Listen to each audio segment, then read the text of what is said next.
Gotcha. Wapastim Tikasun. So, White Horse here again. Going to continue on with the 13 moon teachings and teaching about each of the moons. And we are on July now. So, with July as Nihiawak, we call this moon Opaskawi Pisum, or the molting month, uh, because in July, uh, this full moon will bless us around the second or third week in July. And this moon is also known as the buck moon because we're taught that during this moon, that's when the deer, the buck antlers have reached their fullest growth for this year. So, as Cree people, we call this moon Opaskawi Pisum, or the molting moon, because this is normally when the young birds start to shed uh, their small feathers and start to grow their adult feathers.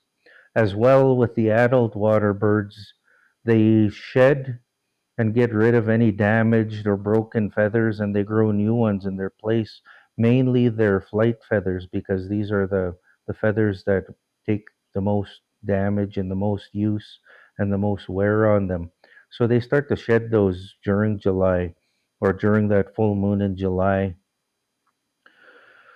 So we're taught that during this moon, Nochum Tipskau Pisum, grandmother moon, uh, gives energy out in her rays to help with those transitions because just as the our water birds are transitioning from being little chicks into adult birds and growing those feathers, and our adult birds are transitioning and sort of shedding those old feathers to grow new ones, but they're going through this change and transition. So grandmother moon, we're taught, gives out energy to help with those transitions and help those young chicks become adult birds. So as with us as Nihilak, as Cree people, we're taught that grandmother moon also uses that energy and gives it to us as well to help us if we're going through a life changing event or if we're transitioning. Say if we're changing jobs or we're starting a new relationship or we're starting uh, a new path in life. This moon sort of gives energy to help ease that transition or that life changing event, and it'll give us that strength to go through it. As Nihil, during this moon, we're encouraged to go on a vision quest or go through a fast and a vision quest uh, because with this moon and that sort of transition we're going through, that vision quest will help us and give us strength to move through that change we're going through or that life changing event. So it puts us into a state of what our elders, our kihtiyak, they call it a state of spiritual consciousness where we're really aware and really connected to the spirits of our ancestors during that time.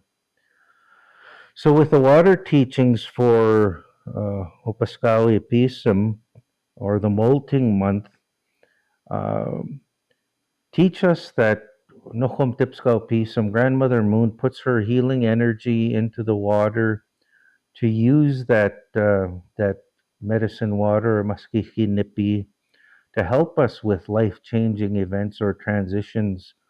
So when somebody goes through a challenging, life changing event, the death of a loved one, or uh, the breaking down of a relationship, or beginning a new relationship, or anything life changing like that, that's when we'd use that medicine water to give us strength to help us get through those life changing events and to keep our spirit lifted during those events. So, with this moon as well, our medicine gatherers uh, start to move out into the bush and move out into the plants because this is when the medicines and the plants are starting to grow and they're starting to be ready to pick.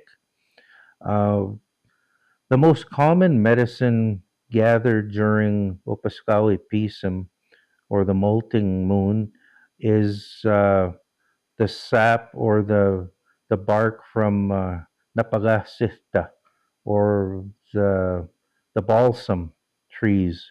So we normally gather the balsam at this time, the sap, as well as the bark to use in medicine.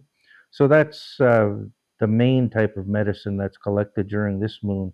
Just because the Napagasita, they begun to sap, and they're releasing their healing medicine through their sap and their bark, and that's used for many different sicknesses. So those are the teachings that I have with Hopaskawi Pisum.